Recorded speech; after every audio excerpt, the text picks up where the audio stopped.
Сәлем достар, сіздермен Fortress of History каналы. Бүгінгі бейнеде Бюхенвальд концлагері туралы баяндаймыз. Жайғасып, лайк басып, каналға жазылып отырыңыздар. Онда біз бастаймыз. Бюхенвальд концлагері 2-ші дүниежүзілік соғыста Гитлер құрған лагерь болып есептелінеді. 200 мыңға жуық адам бұл концлагерде болған. Олардың ішінде Совет өкіметінің солдаттары, еврейлер, гомосексуалдар болған.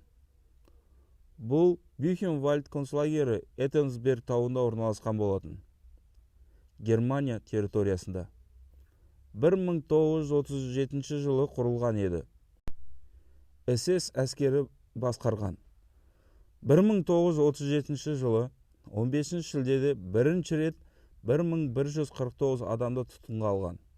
Осы жолдың соңында 2500-ден аса адам бұл концлагерде болған. 1938 жылдан бастап олар адамдарды қинап, әйелдерді зорлап, ату жазасын қолдана бастады. Көбінесе олар еврейлерді қатты қинаған.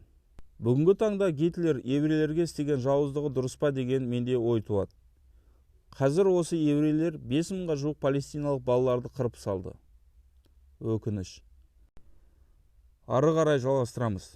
1939 жылдан бастап тұтқында болған адамдарды жұмысқа сала бастады. Егін шаруашылыққа, шахтаға, фабрикаларда жұмыс жасады. Жылдан жылға концлагер адамдардың аз мөлшерін төмендетті. Яғни ашаршылық орнады. Концлагерде бірінші тұтқынға алынғандар немістердің өздері болды. Гитлер режиміне қарсы шыққандарды тұтқынға алды. 12 ат қорада олар адамдарды ұстады. Әр қораның мөлшері 200 квадрат метр болған. Оның ішінде 750 тұтқын тұрған. 1940 жылы 3000 тұтқыннан жартысы қырылып қалған. Күніне 50-100 адам қайтыс болған. Адамдар жерлеуге жер таппаған, үлгермеген санының көптігінен.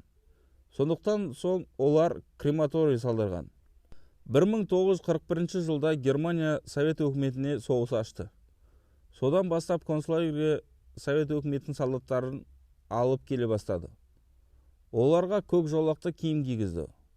Олардың арасында біздің бабаларымыз да болған шығар. 1942 жылы ақпан айында концлагерде тұтқындарға эксперимент жасай бастады. Оларға неше түрлі аурулардың түрін тамырларына енгізді. Туберкулез, оспа, сары лихорадка және тағы басқа бактериялы сұйықтықтарды енгізді. Тағы тұтқындарға жанатын фосфор бомбаларды жарған.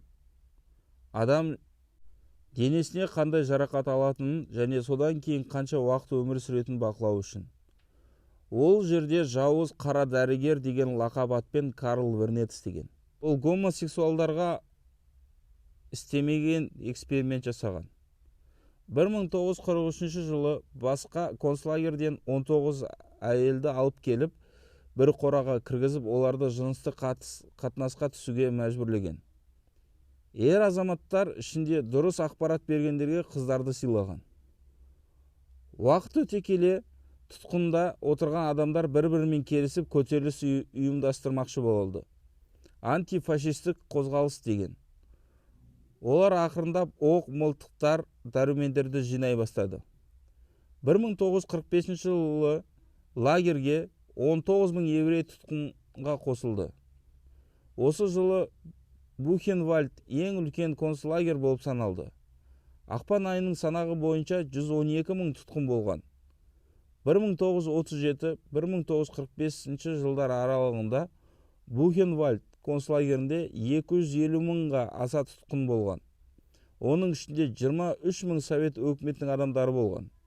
Соның ішінде 8500 совет адамы қаза тапқан. Эксперименттерден 56 000 жуық адам қайтыс болған.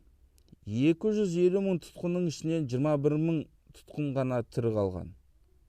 Тірі болған тұтқындарға ақпарат келеді. Тұтқындарды өлтіру керек деген. 11 сәуір күні Антифашистік қозғалыс жақын жерде болған Америка әскермен хабарласып, лагерді жаулап, ақ жалау өлді. 13 сәуір лагерді Америка әскеріне тапсырды. Кейбір ақпараттар бойынша бұл лагерді кейін Совет өкіметі алып, неміс әскерінің басшыларын 50 жылға дейін қинаған туралы айтылған.